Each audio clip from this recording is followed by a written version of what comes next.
So you got your portfolio ready, which is awesome. And before we dive further into the course, let me show you how to craft writing proposals.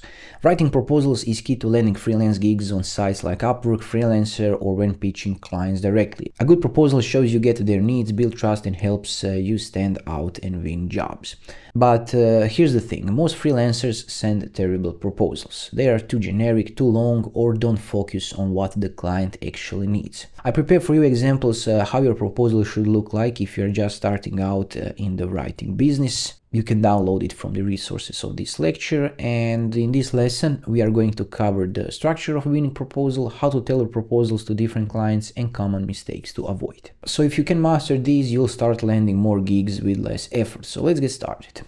A great proposal isn't just about introducing yourself, it's about showing the client that you understand their needs and can deliver results. Here's a simple but powerful structure. Attention-grabbing opening. Most clients receive dozens of proposals. If yours doesn't stand out in the first few lines, they'll move on. So example of a bad opening is, "Hi, my name is Philip and I'm a freelance writer with 5 years of experience. I would like to work on this project with you."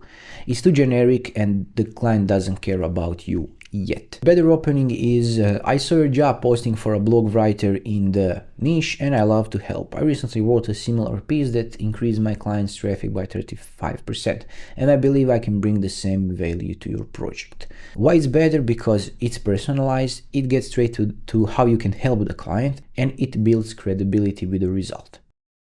Show that you understand their needs. The best way to win a client is to prove that you get what they want. So instead of saying, "I can write a great blog post for you," say something like, "Your job post mentioned you need engaging blog content that attracts more traffic. I looked at your website and noticed your articles don't include SEO optimized headlines. I can help improve that to boost rankings and clicks." If you want to write something like that, it's important to research the client before you send your proposal. If they have a website or social media, check it out and mention something specific. Also explain why you are the right fit.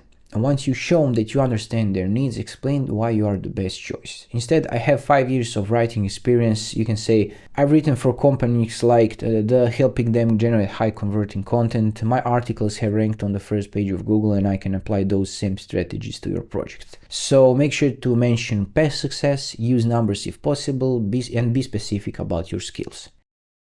And don't forget to give a clear call to action, or CTA. This means that you should end your proposal with one clear next step so the client knows what to do.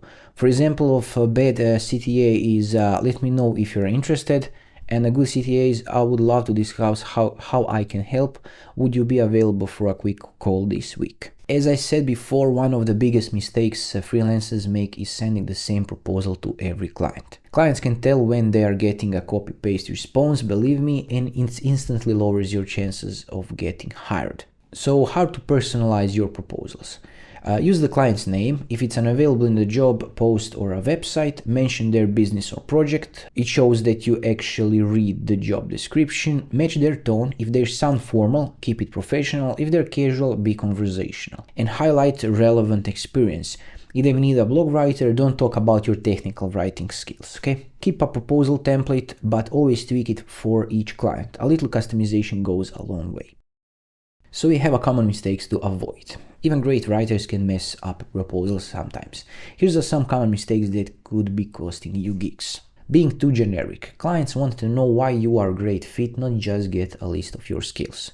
Making it too long. Keep your proposal short and to the point. 200 to 300 words maximum.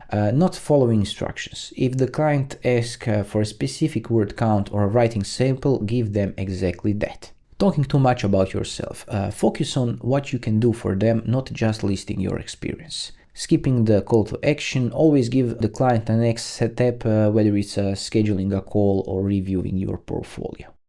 So a great proposal can make or break your freelancing success. So to recap, use a structured format, strong opening, show understanding, explain your value, and include a CTA.